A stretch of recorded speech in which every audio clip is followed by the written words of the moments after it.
também foi comum há um tempo atrás com esse negócio de modelos, né? Viajar para fora, né? Ainda existe isso? Sim, aí nesse caso que você está falando já entra numa outra seara que também está vinculada ao trabalho, porque as pessoas enganam, que é o assédio sexual. As pessoas que normalmente são cooptadas, né, por um agente, digamos assim, que hoje em dia com rede social é mais fácil ainda, a gente deixa as nossas vidas expostas, as pessoas veem nossas fotos produzidas, que ninguém quer postar foto feio, né? E aí, ai, que menina linda, poxa, você é maravilhosa, você não gostaria de trabalhar como modelo e tal, e aí cria esse sonho na vida da pessoa, né? Cria essa imagem que às vezes a pessoa vive num interior, numa situação de grande pobreza, extrema vulnerabilidade, e aí pensa assim, poxa, eu posso, né, mudar minha vida através de um trabalho de modelo e tal, tal, tal. E aí a pessoa vem e normalmente já é colocada como escrava sexual ou como garota de programa. E aí, como é que se dá essa escravidão? Dessa mesma forma, a pessoa chega devendo já a passagem. Ah, você não tem onde ficar, vai ficar aqui. Mas por semana, você vai pagar tanto para estar aqui dentro. A pessoa, pô, eu não vou morar na rua, não conheço ninguém. E aí já fica morando naquele local que normalmente abriga as garotas de programa. E aí já está ali como uma escrava, porque ela não consegue sair da dívida. E nesses locais, normalmente quando é caso de exploração sexual realmente, você tem pessoas que são extremamente perigosas, que batem, que abusam das pessoas moralmente, enfim. E aí acaba acontecendo. A Raíssa perguntou aqui, essa questão de pessoas do interior irem para trabalhar na casa de alguém, na cidade também, né? Na cidade, é tido como um tipo de tráfico humano? Não. Dependendo da forma como a pessoa que receber for acolhida. Se de repente eu moro aqui no Rio, aí tem uma amiga sua que você me indica, pô, minha amiga quer vir morar no Rio e eu tenho uma vaga de babá. Se eu for acolher ela de uma forma digna, pagar um salário, não é um tráfico. Eu der liberdade a ela para estudar, fazer um curso e ela ter a vida dela e trabalhar simplesmente como babá para mim, tendo uma remuneração dentro das regras da CLT, não é um tráfico de Tráfico pessoas. humano. Não. O tráfico começa a existir de forma que, às vezes, você venha também, tem o tráfico, se o doutor Janilson puder ajudar, que às vezes a pessoa vem sedada, ou eles sequestram, aí também tem o tráfico, aí é quando a pessoa nem sabe. Nesse caso de exploração, a pessoa vem porque foi enganada. Agora, o tráfico, são essas pessoas que desaparecem, não é isso, Janilson? Você consegue me ajudar? Nessa situação... Deixa eu ligar aqui o Peraí, microfone. deixa eu ligar. Pronto. Pode falar, doutor.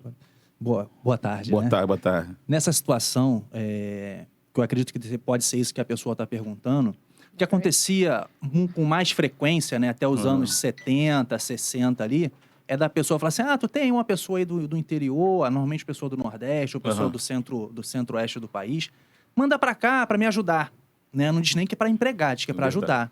Aí traz ali aquela adolescente de 13, 14, 15, 16, às vezes até 17 anos, coloca num quarto lá de empregada, que às vezes mal insalubre ou até mal cuidado, né? E passa a utilizar daquela pessoa e diz assim, você é quase que da família. Então, se você é da família, você não recebe salário, né? Né? Mas também não senta na mesa para almoçar. Você vai comer lá no seu quartinho lá o resto da comida depois que todo mundo almoçar. Aí nós estamos tratando aí de uma escravidão. Entendeu? E isso acontecia muito, e muito mesmo, até 6 anos. Hoje acontece com menos frequência. Embora ainda há casos que são flagrados nessa situação, tanto no Rio de Janeiro quanto em São Paulo, que são os grandes centros, Curitiba, Bahia, que teve agora recentemente dessa senhora, que vivia numa situação dessa há 50 anos.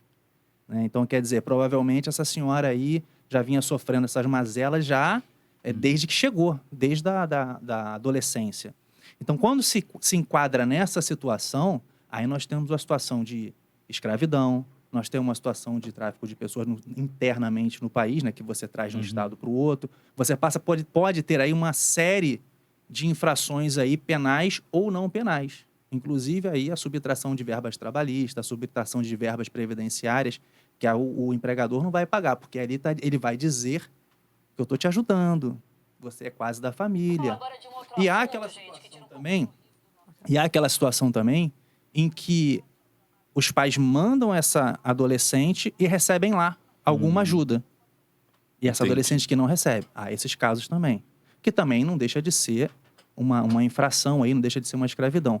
De certa forma, até certo ponto, daqui a pouco eles param de pagar e pronto. E aí aquilo vai, essa criança não estuda, não desenvolve, acaba não tendo aquilo que a gente espera de um adolescente para contribuir com a sociedade, porque ela vai estar engessada ali dentro de um aspecto de escravidão, dentro de um aspecto de ilegalidade.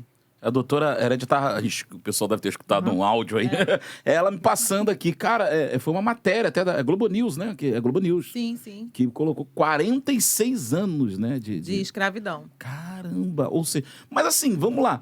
Existem também casos que se a pessoa trata a pessoa, sei lá, bota meio que na família, e aí aquela pessoa tira, de repente, a pessoa numa situação de miséria. Qual seria o correto de fazer? Adotar, então, a criança? Como é que faz isso aí para ser uma forma legal? Não entendi bem, mas se for criança... Não pode. Não, se trouxer uma criança, ela tem qual intuito? Vai adotar? O que ela vem? Qual o intuito dessa pessoa de trazer uma criança? Para ajudar, né? Geralmente. Criar para poder virar... Não, se for de criança, você tem que adotar. E a gente está até organizando, com a parceria do Instituto, um fórum de adoção. E um dos temas que a gente vai falar sobre adoção... É esse tipo de adoção. Tem pessoas que, inclusive, adota mesmo, vai no juízo e pede aquela criança em adoção e tal, regulariza, mas também para ou fazer escravo dentro de casa, como também tem pessoas que adotam para poder fazer como escravo sexual. Tá? Caramba! Tem muitas coisas nesse que a gente aqui tem que marcar 10 entrevistas, porque são muitas questões. Tem pessoas que adotam e depois... acaba abusando sexualmente do adotado. Não, eu tô perguntando por quê. Porque eu tenho um caso desse na minha família. Por exemplo, minha mãe tá até aqui na recepção hoje com a gente, que ajudando. Minha mãe, ela veio do interior do Espírito Santo, né? E aqui no Rio de Janeiro, ela foi adotada por um casal, né? De portugueses e tal. E eles estavam com... A minha mãe tinha o quê? Acho que... Pode falar melhor, acho que tinha uns 10 anos de idade na época. E aí eles criaram ela, entre aspas, né? Porque ela depois foi crescendo, os pais vieram depois para o Rio também. E hoje é praticamente da família, né? Assim, a gente considera da família e a gente já até foi lá na casa deles, lá em Portugal também e tal, enfim. E minha mãe hoje está aqui, trabalha com a gente, tem o negócio dela e funcionou com ela.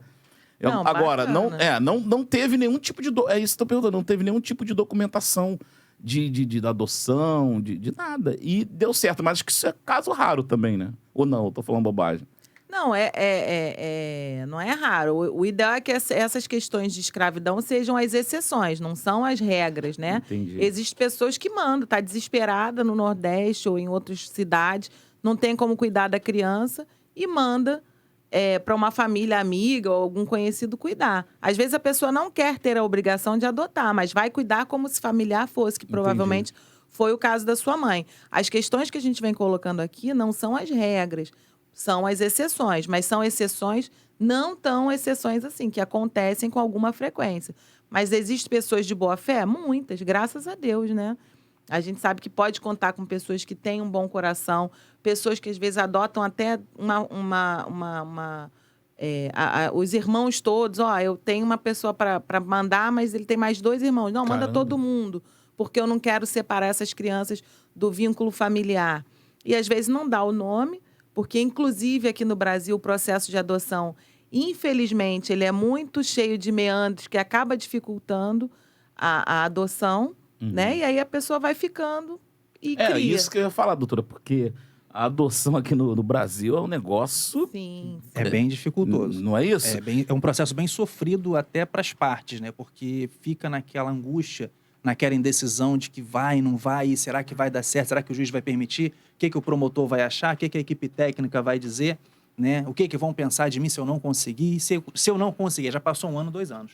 E se eu não conseguir, essa criança vai voltar para onde ela veio? Já tem afinidade também. Já tem aquela afinidade. Já tá ali com a criança dentro de casa. Claro que nós temos muitos juízes aí de infância que têm uma visão muito humanística e assim, conseguem fazer dentro daquilo que há a possibilidade, dentro do que o tribunal dá para eles de possibilidade, consegue fazer a coisa andar bem. Mas ainda temos muito que evoluir, né? E enquanto instituições que tratam disso, e enquanto sociedade também, né? Porque... quando a criança está... Eu estou falando criança porque acaba surgindo a origem na criança, né? Quando a criança tem a dificuldade de se matricular porque ainda não tem um termo de guarda, né? E aí você não consegue fazer uma matrícula provisória porque o sistema nem aceita, ou porque às vezes a direção não permite, porque não pode, né? E aquela criança vai ficando ali naquele limbo, Entendi. né? E isso é uma coisa que dificulta muito, que traz sofrimento para essa família, né? É.